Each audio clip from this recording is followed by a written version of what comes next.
the deciding factor was the doctorate program. For the cost that you would have paid for 3 years getting your master's, you ended up in 3 years getting your doctorate.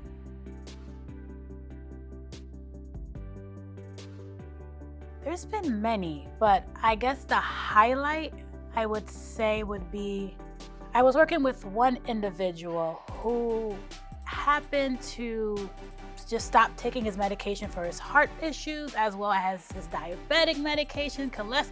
He just was not taking his medication. And that's why he ended up passing out in the middle of the street. And we find him at our facility. And I was talking to him and just trying to get to know him more for the eval.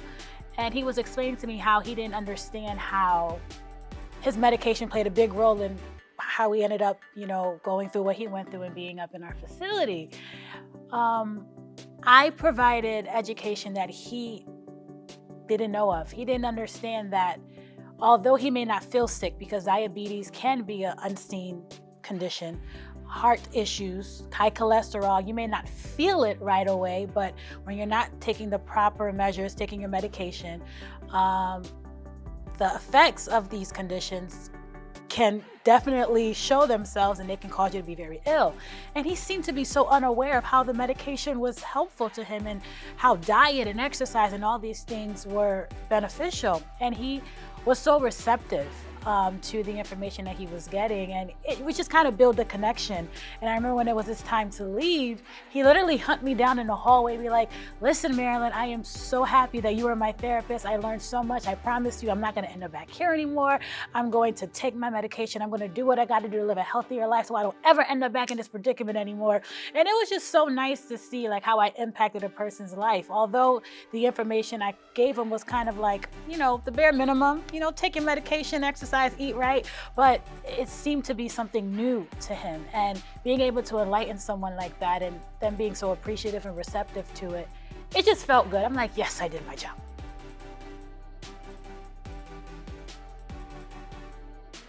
I think the level 1 fieldworks allowed us to think outside of the box.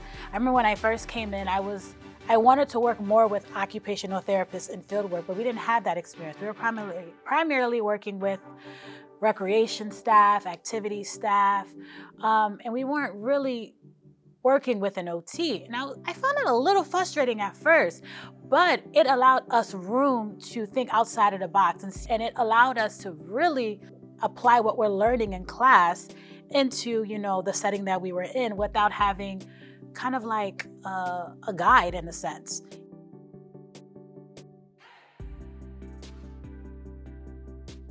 My level 2 fieldwork experience was by far hands down the best.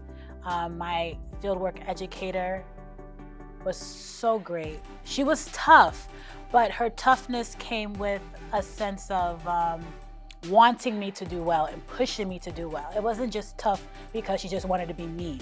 With that, I learned so much from her. At the end of my 12 weeks, I felt like an OT, and I low-key didn't even want to leave. Most people want to leave fieldwork. I didn't want to leave. It was such a great experience. It was difficult. It was, it was challenging, but it was a positive challenge.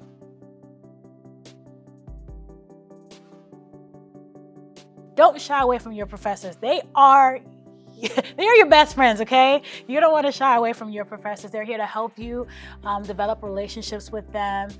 When they have office hours, go see them. If you're struggling in a course, you don't understand something, they're very open to helping you and making sure that you understand what it is that you are learning and that you're able to apply it. Take every moment as a learning experience here. No matter whether it's stressful or it's the highlight, just take everything as a learning experience. Yeah.